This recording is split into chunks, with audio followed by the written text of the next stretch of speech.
Bismillah, alhamdulillah, wassalatu wassalamu ala rasulillah Sayyidina Muhammad bin Abdillah wa ala alihi wa sahbihi wa man tabi'a hudah. La hawla wa la quwwata illa billah. Rabbi shrah li sadri wa yassir li amri wahlul 'uqdatam min lisani yafqahu qawli. Amin amin ya rabbal alamin.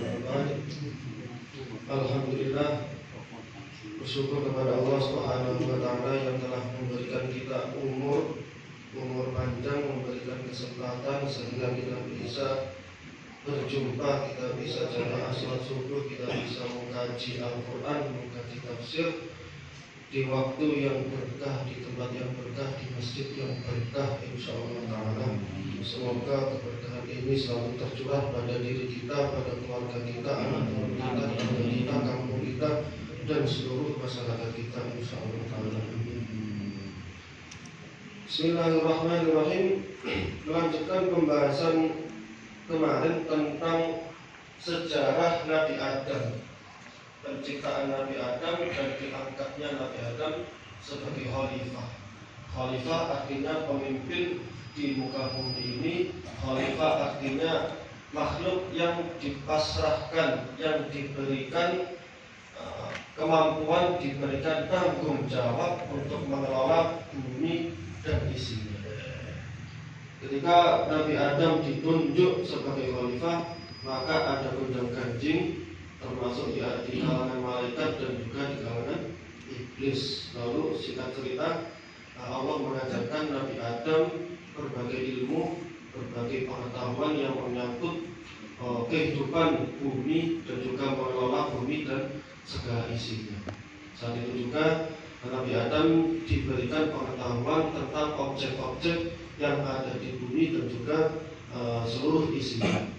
Lalu malaikat ditampakkan objek-objek tersebut, malaikat dites oleh Gusti Allah dan ternyata malaikat tidak mampu menjawabnya. Malaikat gagal dalam ujian wawasan, ujian pengetahuan. Lalu Allah tampakkan kemampuan Nabi Adam di depan para malaikat dan iblis. Saat itu juga tampaklah kehebatan Nabi Adam, tampaklah keutamaan, keistimewaan Nabi Adam dibanding dengan makhluk-makhluk lain. Saat itu juga para Gusti Allah memerintahkan para malaikat dan juga iblis untuk bersujud kepada Nabi Adam. Sujud sebagai penghormatan, sujud sebagai kiblat saja, tetap sujudnya kepada Allah, tapi arahnya ke Nabi Adam hanya untuk penghormatan saja. Malaikat, suruh malaikat mau bersujud kecuali hanya iblis. Kenapa? Karena iblis tidak mau sujud karena merasa ana khairum minhu. Karena iblis merasa lebih baik dibanding manusia. Awalnya malaikat, seperti pembahasan kemarin, malaikat awalnya juga kerendah dalam hati, merasa bahwa malaikat ini lebih baik dibanding manusia. Yang pertama karena malaikat tidak pernah maksiat dan tidak ada potensi untuk membuat keonaran di muka bumi ini. Yang kedua karena malaikat juga punya wawasan yang sangat luas.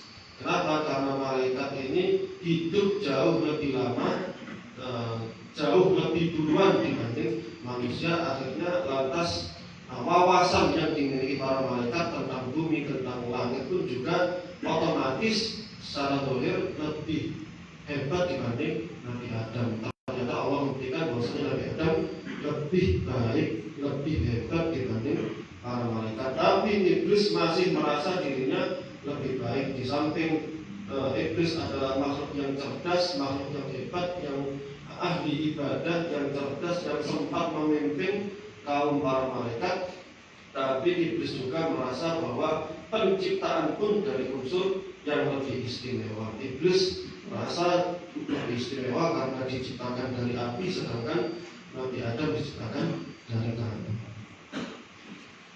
Ketika iblis menolak untuk sujud kepada Allah, maka dalam ayat lain dijelaskan bahwa fakhruj minha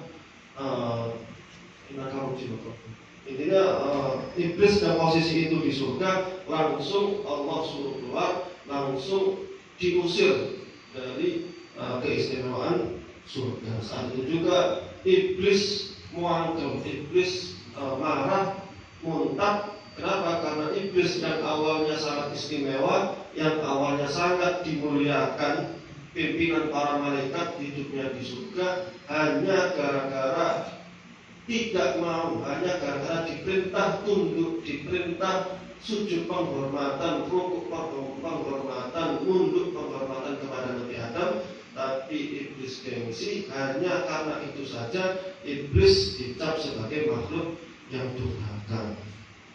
Sombong kepada sesama makhluk saja dosanya luar biasa, apalagi sombong kepada Gusti Allah. Dan ini levelnya iblis ini, sombong di depan Gusti Allah, dan itu termasuk maksiat yang luar biasa hingga iblis diusir dari surga. Bismillahirrahmanirrahim. Masuk ke ayat 36 surat Al-Baqarah. Fa'azallahuma asy-syaitanu 'anha fa'akhrajahuma mimma kana fihi wa qulna ihbitu ba'dukum li ba'din 'adu wa lakum fil ardi mustaqarrun wa mata'un ila hin. Ketika syaitan atau iblis, yang dimaksud di sini syaitan atau iblis, iblis diusir dari surga hanya gara-gara menolak untuk tunduk, menolak untuk menghormati anak Adam. Maka saat itu juga iblis sakit hati, iblis muangkel, muntah, dan saking irinya kepada Nabi Adam, saking hasutnya kepada Nabi Adam, hingga syaitan berusaha keras untuk mengeluarkan Adam dari surga seperti nasib yang dia alami. Jadi setan berusaha untuk membujuk Nabi Adam, bagaimana Nabi Adam melakukan kesalahan, bagaimana Nabi Adam melakukan tindakan yang dengan tindakan tersebut Nabi Adam diusir dari surga. Ayat sebelumnya dibahas bahwasannya Nabi Adam diberi kebebasan oleh Allah, makan apapun, nikmati apapun yang ada di surga, kecuali satu: jangan dekat-dekat dengan satu pohon. Jangan sampai kau makan buah dari pohon yang ditentukan oleh Allah Subhanahu wa Ta'ala. Saat itu juga peraturan itu pun menjadi celah sebagai kesempatan iblis, kesempatan setan untuk membujuk Nabi Adam. Fa'azallahuma asy-syaitanu 'anha. Fa'azallah, maka berusaha untuk menggelincirkan. Fa'azallahuma asy-syaitanu 'anha. Maka setan, iblis berusaha untuk membuat Nabi Adam tergelincir dari surga. Fa'azallahuma asy-syaitanu ay iblisu ay adhabahuma. Dan dimaksud azallahuma adalah adhabahuma, bagaimana Adam bisa pergi dari surga, bagaimana Adam bisa diusir dari surga, seperti halnya iblis diusir dari surga juga. Wa fi qira'atin fa'azalahuma ay nahahuma. Ada qiraat lain yang dibaca panjang, yakni qiraat Imam Hamzah. Seperti halnya pernah kita jelaskan bahwasanya Al-Quran ini punya beragam versi bacaan. Kalau pembahasannya ada qiraat sab'ah, ada bacaan versi 7 atau versi banyak sekali. Pembahasan yang waktu Fatihah kita jelaskan bahwa bahkan Maliki Yaumiddin banyak cara membacanya. Ada Maliki Yaumiddin, ada Maliki Yaumiddin, atau disambung dari sebelumnya juga Ar-Rahmanir Rahim Maliki Yaumiddin. Ini yang bisa kita baca. Atau kalau di tempat lain ada Ar-Rahmanir Rahim Maliki Yaumiddin, namanya pendek. Ada yang diidghamkan, orang-orang tarikh banyak yang diidghamkan Ar-Rahmanir Rahim Maliki Yaumiddin. Jadi bacaan-bacaan itu semua langsung diajarkan oleh Kanjeng Nabi. Tapi untuk masyarakat umum seperti kita tidak boleh membaca versi-versi tersebut kecuali punya ilmunya, kecuali punya sanadnya langsung sampai Kanjeng Nabi melalui imam-imam tersebut. Ini termasuk bacaan Imam Hamzah yang sama-sama diajarkan oleh Kanjeng Nabi. Fa'azallahuma asy-syaitanu, Imam Hamzah membaca fa'azalahuma asy-syaitanu. Fa'azalahuma, yang dimaksud fa'azala adalah menyingkirkan. Kalau fa'azalla artinya menggelincirkan, dari kata zalla. Zalla itu tergelincir. Azalla berbuat untuk tergelincir itu fa'azalla. Kalau azalah dari kata azala yuzilu izal artinya menghilangkan atau menyingkirkan. Aina hauma maksudnya adalah iblis berusaha untuk menyingkirkan Nabi Adam anha ayil jannati, menyingkirkan dari surga. Bagaimana iblis berusaha keras untuk mengusir, untuk membuat Adam pun juga terusir dari surga.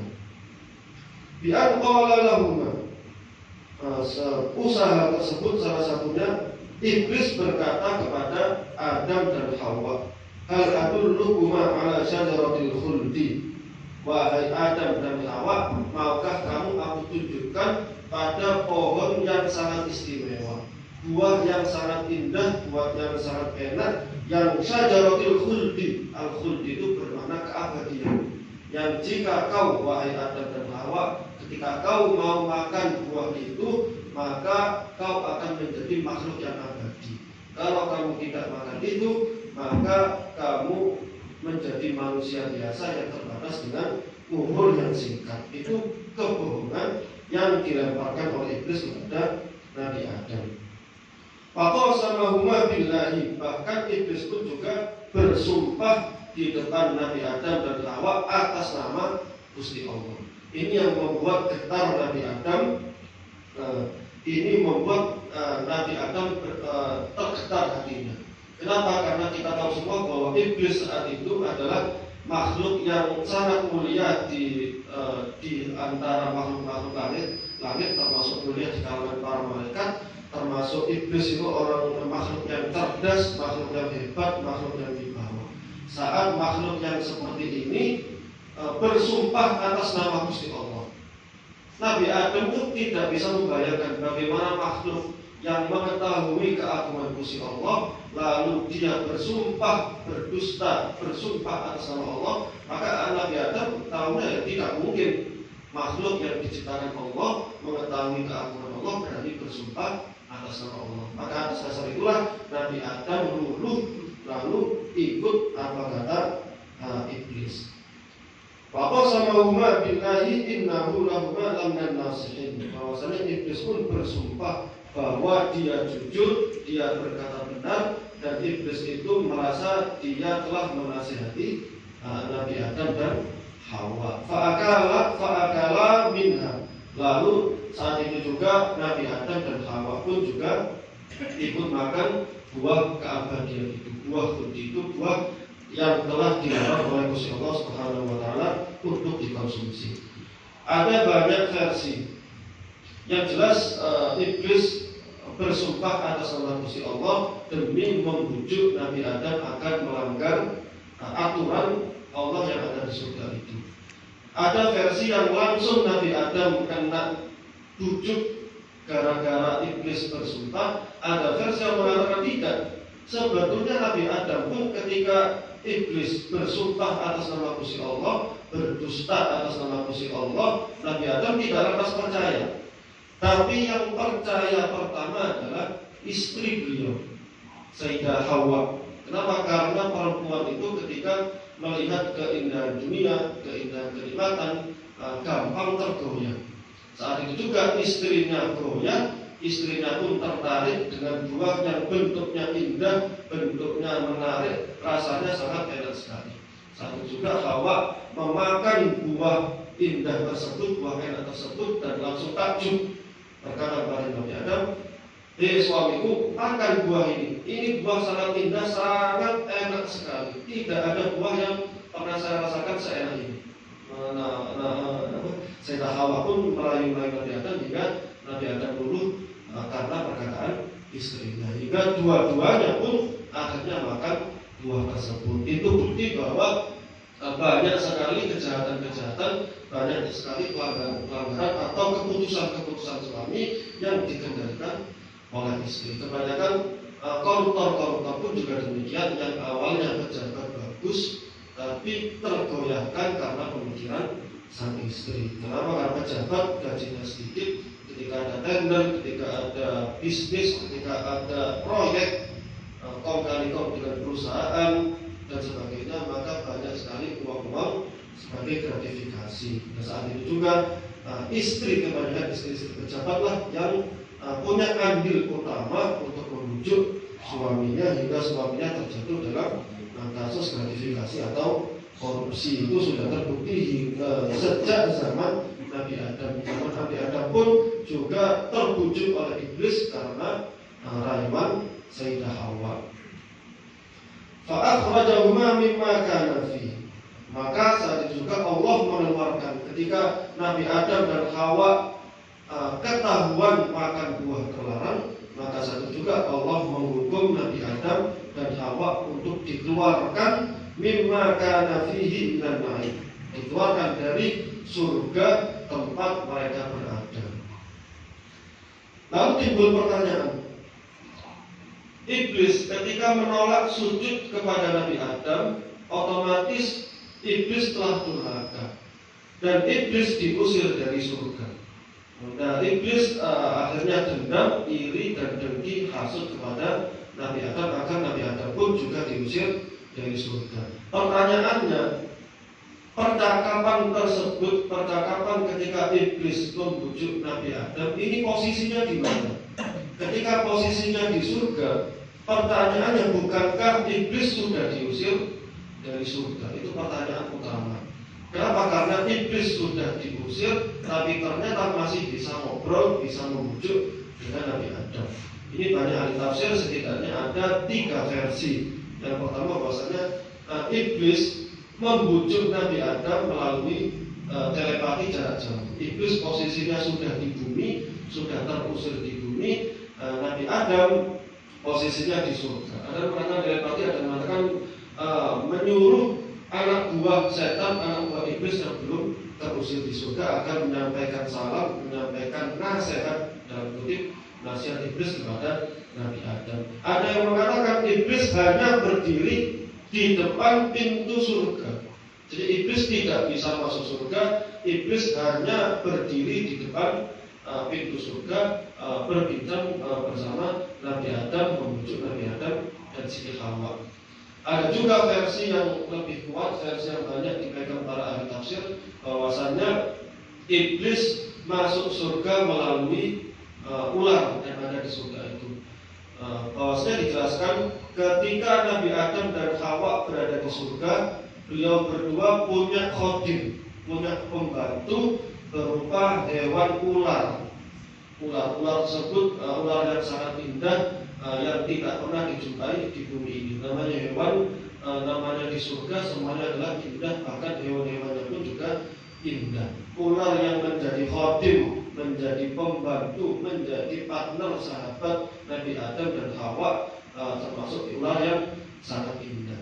Saat itu juga iblis mendekat ke surga, mengajak atau merayu hewan-hewan, binatang-binatang yang surga untuk bekerja sama membantu iblis agar masuk surga. Tapi seluruh hewan-hewan dan binatang-binatang itu menolak, takut karena Allah Subhanahu wa Ta'ala. Akhirnya hingga bertemu dengan ular pembantunya Nabi Adam, bertemu di pintu gerbang surga.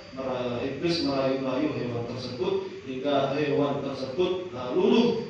Akhirnya hewan tersebut mau dirasuki oleh iblis tersebut. Dikatakan bahwasanya iblis masuk ke tubuh ular melalui mulut ular tersebut. Saat iblis masuk ke ular, akhirnya ular tersebut mendekati Nabi Adam dan Sayyidah Hawa. Saat dekat, posisinya dekat, iblis keluar dari mulut ular tersebut hingga melakukan eksekusinya, melakukan usaha untuk membujuk Nabi Adam hingga sukses dikeluarkan. Wa qulna ihbitu ba'dukum li ba'din adu. Maka dari itu saat itu juga Allah mengusir mereka berdua. Allah mengusir Nabi Adam dan Sayyidah Hawa dari surga, tempat di mana mereka tinggal. Wa qulna, dan aku kata Allah berucap, ihbitu, turunlah, ihbitu ilal ardi, turunlah ke bumi.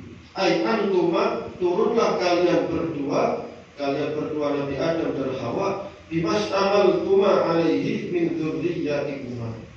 Kalian turunlah dan juga anak-anak kalian bawa turun ke bumi, karena bumi termasuk tempat kalian tempat tinggal masa depan kalian bersama anak turun kalian.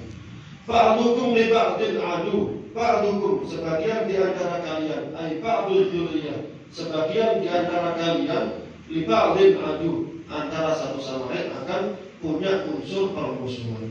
Min dzulmi ba'dikum ba'd, ada potensi antara satu sama lain melakukan penganiayaan, melakukan kezaliman. Ba'dukum li ba'din adu, artinya kalau dalam tafsir lain, waqulna bitu ba'dukum li ba'din adu, turunlah kalian semua.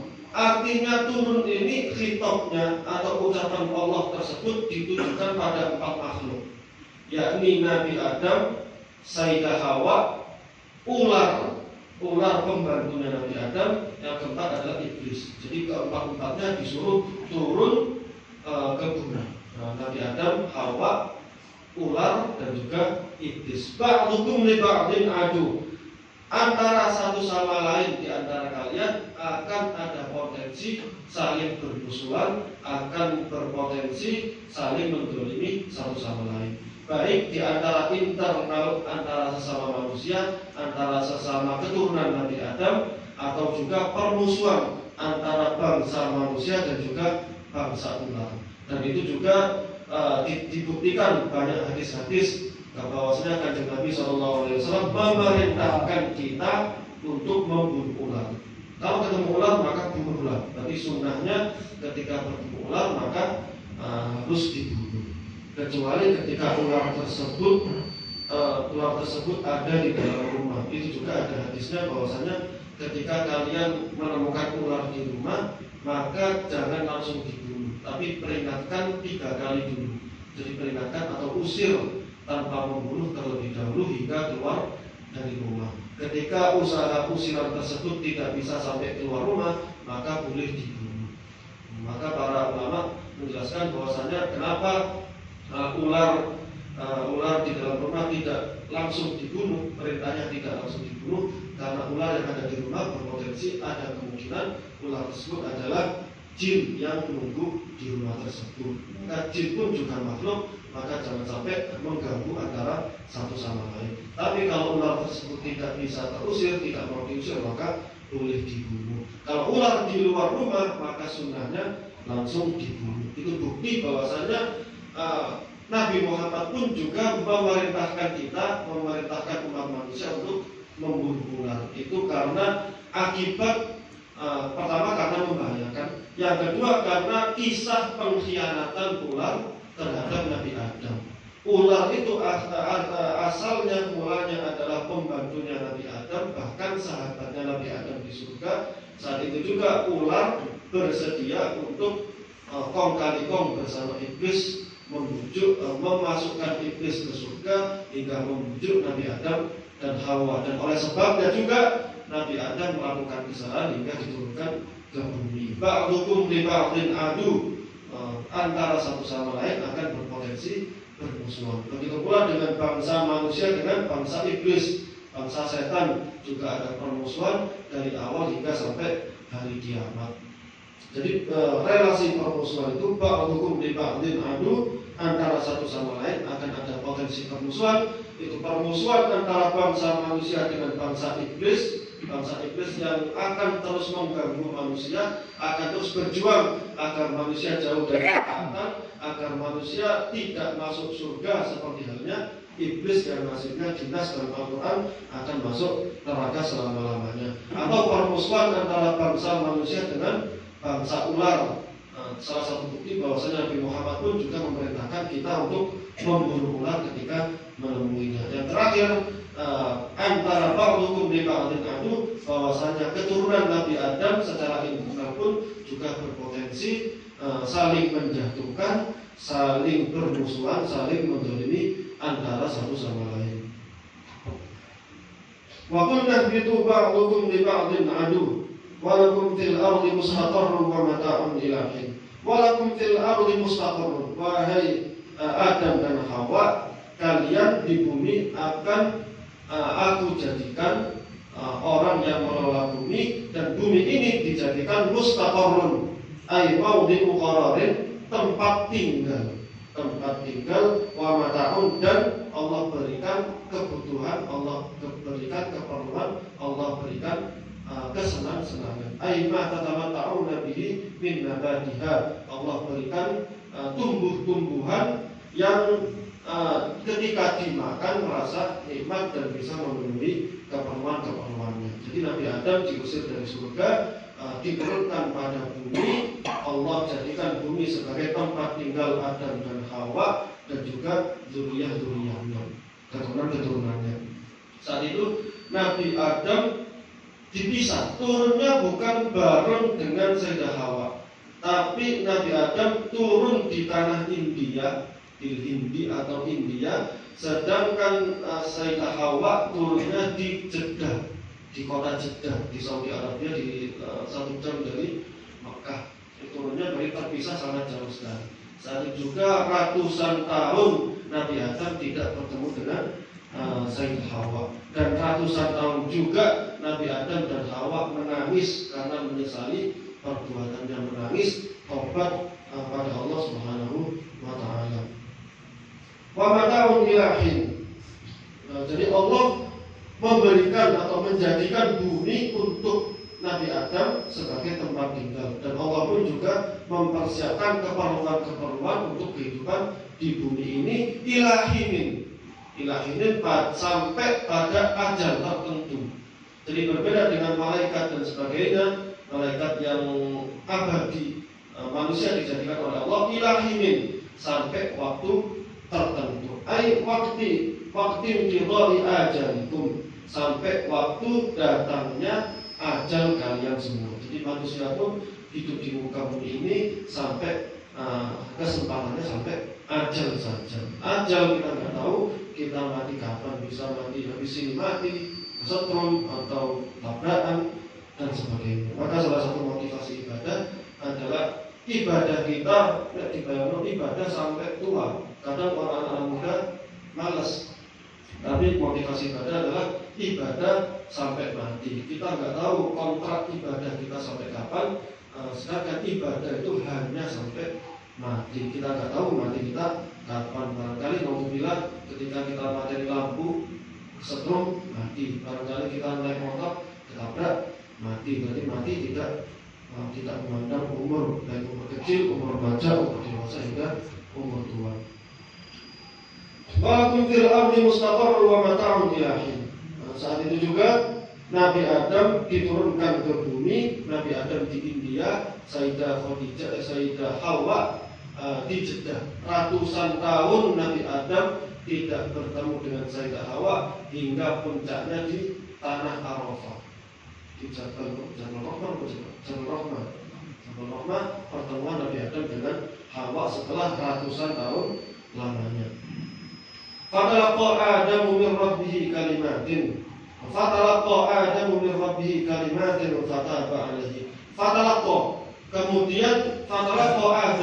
Kemudian Nabi Adam menerima min Rabbih kalimatin, dari Tuhannya kalimatin. Nabi Adam menerima atau terilhami sebuah susunan kalimat. Ai alhamahu iyyaha, Allah berikan ilham kepada Nabi Adam. Berupa apa? Wa fi qira'ati bi nasbi Adam wa raf'i kalimatin. Di qira'at lain, di qira'at Ibnu Katsir dibaca fatalaqa, kalau bacaan kita Quran fatalaqa Adamu min Rabbih kalimatin. Tapi kalau dalam Quran bacaannya Ibnu Katsir dibaca fatalaqa Adama min Rabbih kalimatun. Berbeda harokat saja dan artinya pun juga sedikit berbeda. Kalau versi yang biasa kita baca fatalaqa Adamu min Rabbih kalimatin, bahwasanya Nabi Adam menerima susunan kalimat dari Tuhannya.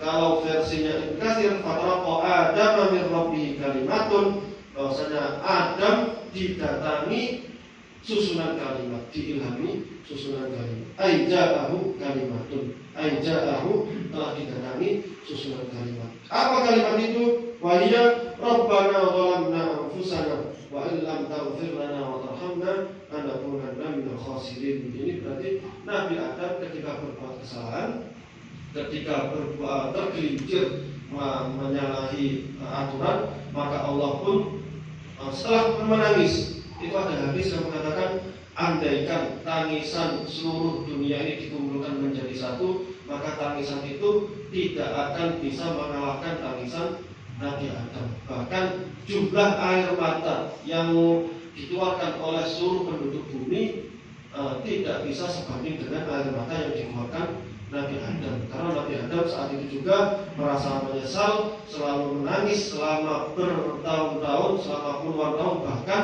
ratusan tahun. Hingga akhirnya Allah mengajarkan Nabi Adam untuk bertobat. Dengan cara apa? Dengan cara membaca doa Rabbana zalamna anfusana wa illam taghfir lana wa tarhamna lanakunanna minal khasirin. Itu sampai ditunggu dari setelah ratusan tahun. Setelah ratusan tahun Rabbana zalamna anfusana. Al-ayat pada ambiha, lalu Nabi Adam berdoa dengan doa tersebut. Setelah ratusan tahun menangis menyesali kesalahan tersebut, baru Allah ajarkan, Allah ilhamkan pada hatinya Nabi Adam agar Nabi Adam berdoa dengan susunan kalimat tersebut. Rabbana zalamna anfusana, wahai Gusti Allah, Rabbana, wahai Tuhan kami, zalamna anfusana, kami telah menganiaya diri saya sendiri. Kami telah zalim kepada diri kami sendiri dengan apa? Dengan melanggar aturan-aturan jenengan. Rabbana zalamna anfusana wa illam taghfir lana wa tarhamna. Ya Allah, jika jenengan tidak mengampuni kula wa tarhamna, dan tidak menyayangi kula, lanakunanna minal khasirin, maka pasti kami termasuk golongan orang-orang yang sangat merugi. Beliau juga doa diulang-ulangi, belum ada respon. Hingga saat itu juga Nabi Adam ingat bahwa Nabi Adam ketika di surga dulu pernah melihat di tiang-tiang surga, di tiang-tiang yang menghubungkan antara surga dengan arsy, ada tulisan La ilaha illallah Muhammadur Rasulullah. Nabi Adam ingat, oh iya, saat itu juga ketika setelah beristighfar lamanya ratusan tahun menyesali dosa-dosa, saat itu juga diilhami dengan doa Rabbana zalamna.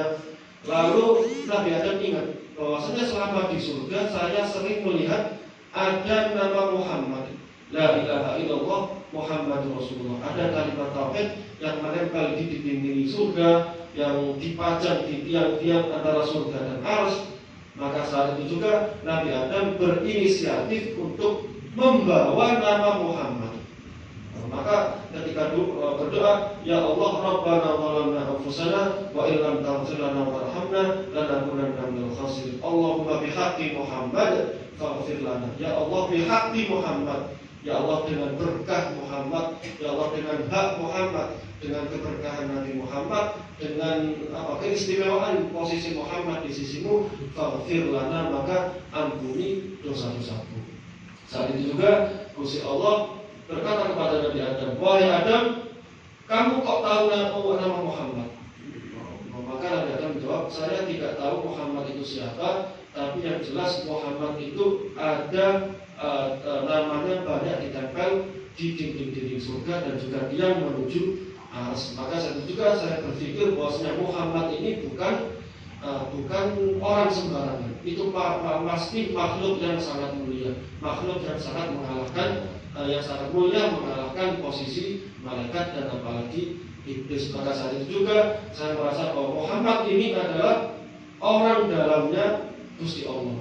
Maka saat itu juga saya meminta pada jenengan atas nama Muhammad. Dan sistem orang dalam ini juga memang sangat bermanfaat dalam dunia Islam, dalam dunia Gusti Allah, bahkan di dunia nyata pun juga sangat bermanfaat. Mengurus urusan pemerintahan, urusan lobby, maka orang dalam itu juga sangat diperlukan sekali. Begitu pula dengan Nabi Adam ketika meminta ampunan kepada Gusti Allah, Nabi Adam pun juga membawa nama orang dalamnya surga, orang dalam yang sangat dicintai oleh Gusti Allah, yakni Nabi Muhammad SAW.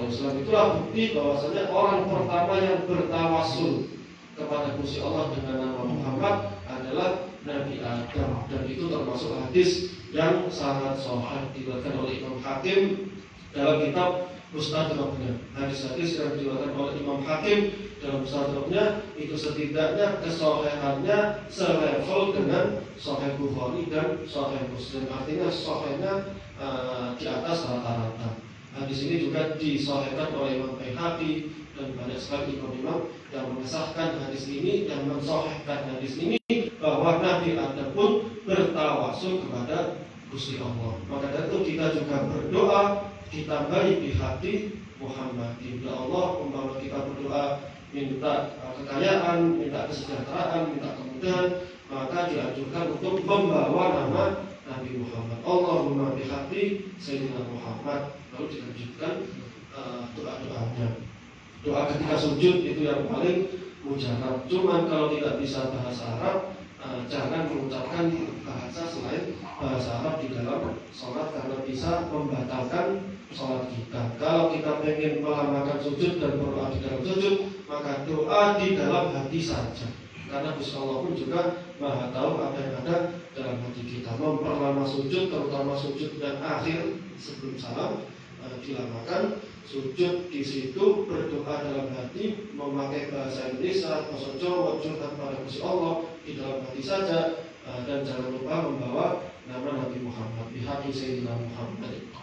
Lalu ulama Ahlussunnah wal Jamaah, ulama kita mengkiaskan juga dengan para wali juga, bihaqi Nabi Muhammad, bihaqi Sunan Ampel, ya Allah, Sunan Ampel, atau ya Allah Habib Fulan, Kiai Fulan, ini orang yang sangat dekat dengan jenengan, orang yang ibadahnya sangat luar biasa, kontribusinya sangat luar biasa, tidak pernah terlihat melakukan maksiat besar, ibadahnya kenceng. Saya meyakini bahwa kiai tersebut perjuangannya sangat luar biasa di sisi jenengan. Kami yakin kiai, habib atau wali tersebut sangat engkau cintai, maka bihaqi dengan keberkahan beliau, maka kabulkanlah doa-doa saya. Itu sama sekali tidak syirik, karena memintanya tetap kepada Gusti Allah. Memintanya ya Allah, kurang minta atas nama keberkahan Nabi Muhammad, atas nama keberkahan Kiai Fulan, Kiai Kiai Muhid yang telah banyak berkontribusi, yang telah banyak beribadah kepada jenengan, yang insya Allah melalui beliau juga engkau sangat menyayangi, engkau sangat mengabulkan doa-doa. Itu dalilnya sudah ada sejak Nabi Adam. Sebetulnya kalau bahas ini pembahasannya sangat panjang. Para sahabat pun juga bertawasul kepada Gusti Allah melalui Nabi Muhammad, begitu pula dengan keluarganya Nabi Muhammad. Contoh Sayyidina Abbas, pamannya Nabi, juga seperti itu. Ada sebagian sahabat yang, ya Allah, kami meminta dengan keberkahan keluarga Nabi Muhammad, dengan keberkahan, dengan kehebatan, dengan keistimewaan, dengan kesolehan keluarga Nabi Muhammad seperti Sayyidina Abbas dan sebagainya, maka dekatkanlah kami kepada jenengan, kabulkanlah doa-doa kami. Maka saat itu juga potensi terkabulkannya pun juga sangat besar. Setelah Nabi Adam berdoa Rabbana zalamna anfusana, dan juga ditambahi bihaqi Muhammad, saat itu juga fataba alaihi, maka Allah pun juga menerima taubat Nabi Adam. Qabila taubatahu, Allah menerima taubatnya Nabi Adam. Jadi Nabi Adam diterima taubatnya itu setelah ratusan tahun menangis, atau ratusan tahun menyesali dosa-dosanya, hingga Allah ilhamkan kalimat istighfar ini.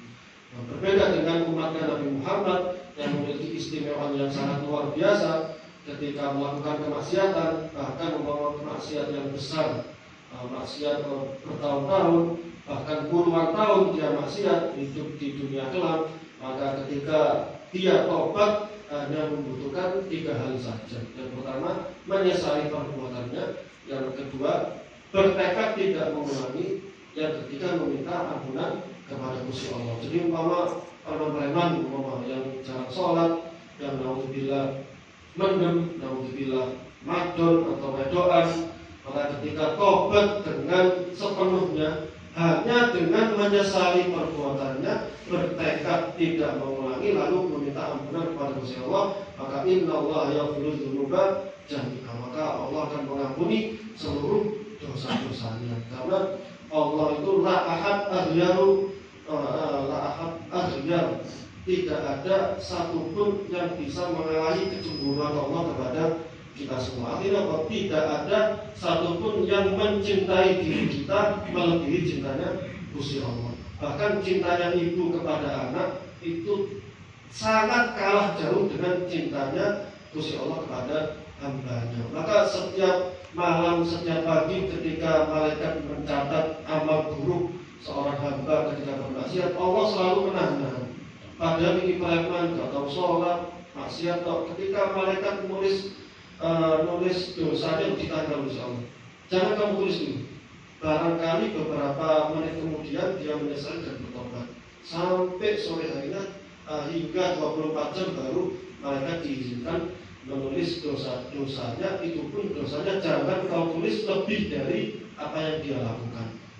Berbeda dengan kebaikan, tulis yang lebih dari kebaikan tersebut. Kalau kebaikan kecil maka minimal 10 kali lipat atau bahkan 700 kali lipat. Kalau keburukan tidak, Gusti Allah melarang para malaikat untuk mencatat dosa kecil. Ya dosa kecil ditulis dosa kecil satu saja. Itu pun ditulis setelah ditunggu barangkali hamba tersebut ingat dosa. Orang-orang yang melakukan dosa di pagi malam hari, Allah tunggu, Allah nanti tobatnya mereka hingga pagi hari. Orang yang melakukan maksiat di pagi hari, Allah tunggu tobatnya hingga sore bahkan malam hari. Allah sangat mencintai kita, Allah sangat cemburu ketika kita berpaling dari Gusti Allah. Maka dengan kecintaan Allah kepada kita menoleh ke Gusti Allah pun sedikit saja, maka Allah pun menoleh kepada kita, bahkan bisa mengampuni seluruh dosa-dosa kita. Maka dalam hadis ada hadis qudsi, bahwasanya hadis qudsi, Gusti Allah berkata, wahai hambaku, barang siapa di antara kalian yang berusaha dekat denganku satu jengkal saja, maka aku akan membalas, aku akan mendekatimu satu hasta. Kalau kamu cuma jalan satu jengkal menujuku, maka aku pun juga menuju dirimu satu hasta. Ketika kamu berjalan pelan-pelan, ngesot-ngesot menuju padaku, kata Rasulullah, maka aku akan mendatangimu dengan cara berlari. Itu bahasa sastra atau bahasa kemesraan Allah kepada hambanya. Maka sangat maklum sekali ketika kita bertobat langsung diampuni oleh Gusti Allah tanpa terkecuali. Itu termasuk ada ayat qul ya ibadiyalladzina asrafu ala anfusihim la taqnatu min rahmatillah. Sudah pernah kita jelaskan bahwasanya sebanyak apapun dosanya, Allah tetap memanggil hamba-hamba pendosanya dengan kata ya ibadi, wahai hamba-hamba tersayangku, la taqnatu min rahmatillah. Sebanyak apapun dosamu, jangan sampai kamu pasrah dengan jangan sampai kamu putus asa atas dosa-dosa kalian. Innallaha yaghfiru dzunuba jami'an, bahwasanya Allah mampu menghapus seluruh dosa-dosa kalian. Dan salah satu umat yang sangat mudah sekali tobat, mudah sekali prosedur tobat, mudah sekali diterimanya tobat adalah umat Nabi Muhammad. Bahkan Nabi Adam pun ratusan tahun menangis, ratusan tahun menyesali perbuatannya, hingga pada akhirnya Nabi Adam diilhami doa dan bertawasul kepada Allah melalui Nabi Muhammad, hingga akhirnya Allah mengampuni kesalahan Nabi Adam. Dan pertanyaannya yang banyak dipertanyakan, apakah para nabi juga melakukan dosa? Itu banyak pertanyaan. Para ulama sepakat bahwasanya para nabi, para rasul itu maksum, itu dipelihara atau dijaga dari perbuatan-perbuatan dosa. Tapi perbuatan-perbuatan dosa yang besar, perbuatan dosa dilindungi atau dijauhkan dari para nabi dan para rasul. Tapi para nabi juga punya sifat kemanusiaan.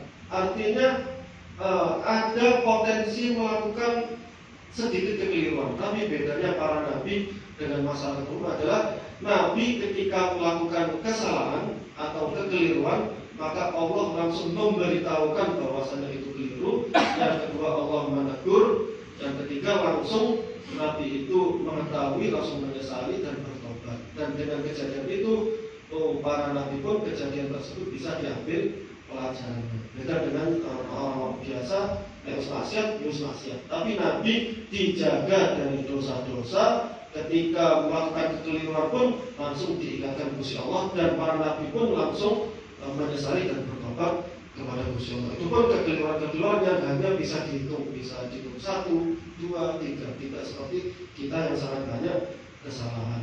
Begitu pula dengan Nabi Adam. Nabi Adam tidak pernah melakukan dosa-dosa kecuali hanya 1, 2, 3 kekeliruan, dan itu pun langsung Allah tegur, langsung Nabi Adam menyesali dan bertobat kepada Gusti Allah.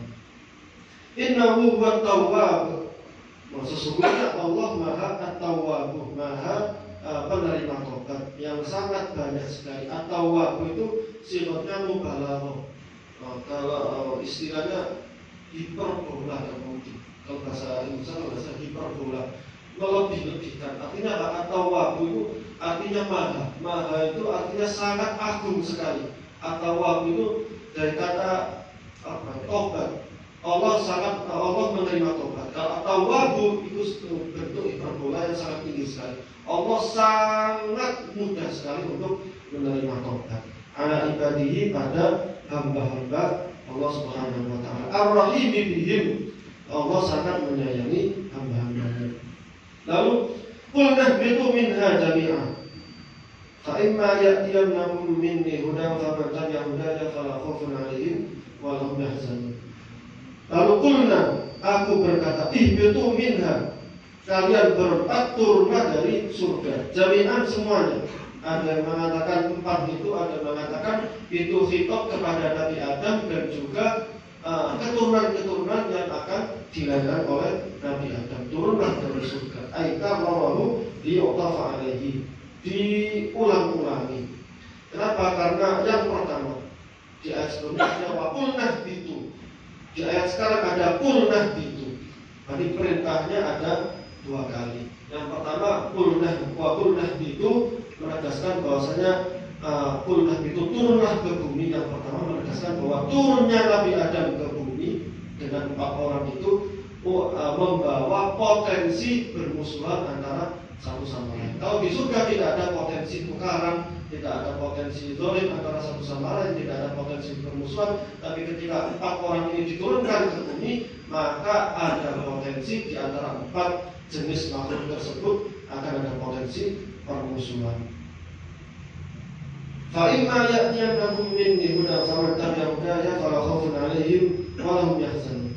Fa imma tafatimma fihi idgham nunin insyartiyah. Ada idgham nun insyartiyah. Fima az-zaidah dalam lafaz ma az-zaidah. Artinya fa imma itu dari kata fa plus in plus ma. Fa in ma digabung menjadi fa imma. Jadi asalnya fa in dan ma. In-nya insyartiyah. In-nya bermakna jika atau in yang dipakai untuk hukum kausal, hukum sebab akibat. Ma-nya ma zaidah tidak ada makna. Fa imma ya'tiyannakum minni hudan, maka jika kalian didatangkan dariku hudan, sebuah petunjuk, ai kitabun aw rasulun, maka ketika kau didatangi sebuah kitab wahyu atau utusan Allah, atau rasul atau Allah, faman tabi'a hudaya, maka barang siapa yang mengikuti petunjukku, kata Gusti Allah, fa amana bi, lalu dia beriman kepadaku, wa amila bi taati, dan beramal dengan ketaatan-ketaatku, fala khaufun 'alaihim wa lahum yahzanun. Fala khaufun 'alaihim, maka dia tidak akan merasa khawatir, tidak ada kekhawatiran sama sekali kepada mereka. Wa lahum yahzanun, dan mereka tidak akan merasakan kesedihan fil akhirati, di dalam akhirat nanti. Berarti itu jaminan Gusti Allah. Barang siapa yang taat kepada Gusti Allah, iman kepada Gusti Allah, maka tidak akan ada rasa khawatir, tidak akan ada rasa ketakutan dan kesedihan nanti di akhirat. Padahal orang-orang yang tidak beriman saat itu juga adalah hari di mana dia sangat ketakutan, sangat khawatir dan sangat sedih sekali. Itu pula dengan orang yang mengamalkan agama, insya Allah tidak ada kekhawatiran, tidak ada kesedihan, bahkan di bumi. tidak ada kekhawatiran, tidak ada ketakutan. Karena ketika kita bisa mengoptimalkan, bisa mempraktekkan ajaran-ajaran agama, insya Allah ada kebaikan yang bahkan di dunia ini versi manusiawi maupun versi ukhrawi. Kalau kita mau melaksanakan perintah-perintah Allah dalam syariatnya. Biaya dukhulul jannata, di surga nanti ketika kita masuk surga maka kita tidak akan merasakan kekhawatiran dan kesedihan. Walladzina kadzabu walladzina kafaru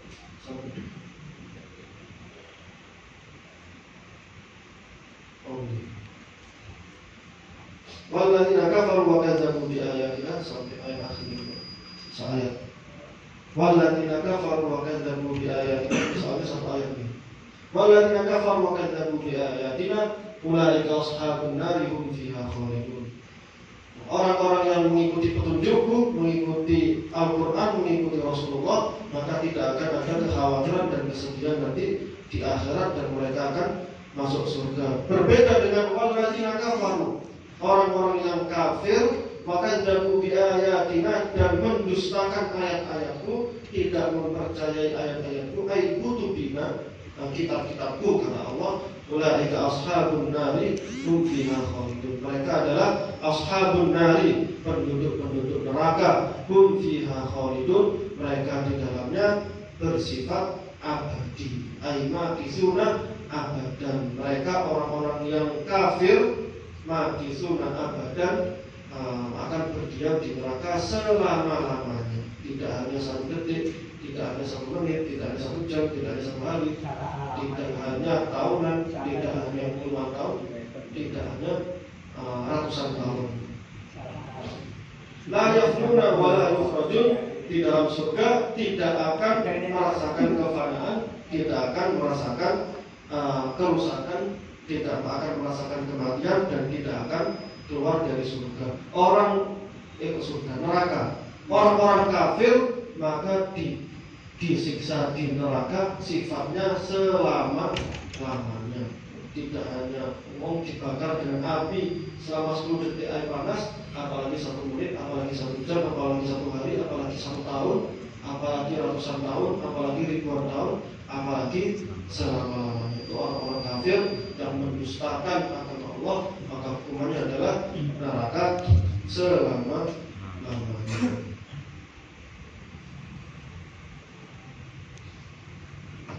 La yafnuna wa la yakhrujun, orang-orang yang ada di neraka selama-lamanya itu tidak akan mati. Jadi ketika disiksa itu posisinya benar-benar hidup, tidak mati. Beda dengan orang di dunia dibakar selama 1 menit, 2 menit langsung mati, langsung beres, siksaannya beres. Tapi di neraka tidak akan merasakan kematian, artinya hidup secara sadar penuh, disiksa dengan rasa sakit yang sangat luar biasa. Dalam ayat lain, kulamana lidat juluduhum badalnahum juludan ghairaha liyadukul adab. Ketika para ahli neraka kulitnya terkelupas karena panas, maka Allah ganti dengan kulit yang baru, hingga dia liyadukul adab, agar mereka lebih pedih merasakan sakitnya siksaan yang ada di neraka. Nauzubillah min dzalik. Bedanya kalau orang-orang muslim yang tidak sempat tobat, yang dosanya banyak, dimasukkan neraka, tapi masih ada kemungkinan bisa masuk surga, karena masuk surga masuk neraka hanya untuk pembersihan saja, Beda dengan kafir, orang-orang kafir yang muslim itu di neraka bersifat selama-lamanya. Nauzubillah min dzalik. Semoga kita semua diberikan oleh Allah konsisten taat, konsisten ibadah, istiqomah Allah, melakukan ketaatan, dijauhkan dari kemaksiatan. Semoga Allah memberikan kita kelezatan dalam ibadah. Allah menghalangi kelezatan dari maksiat. Allah menjauhkan, Allah tidak memberikan kita kelezatan maksiat, sehingga kita bisa optimal melakukan ibadah hingga akhir hayat nanti membawa iman. Karena kita semua nggak tahu, meskipun kita ahli ibadah di umur sekian, kita menjadi orang mulia, orang yang paham agama, tapi potensi di akhir hayat itu semuanya tidak akan tahu. Banyak sekali, mungkin banyak umpama yang suul khotimah, yang bahkan orang-orang yang berilmu, orang-orang yang ahli ibadah ternyata di akhir hayatnya melakukan maksiat, meremehkan maksiat, dan saat itu juga dicabut nyawanya oleh Allah. Bilang semuanya bila. Tapi dalam hadis dikatakan bahwasanya orang mati itu tergantung dengan kesehariannya. Orang yang ahli ibadah, insya Allah matinya dalam ibadah pula, insya Allah taala. Allah taala alam. Bismillah al-Fatihah.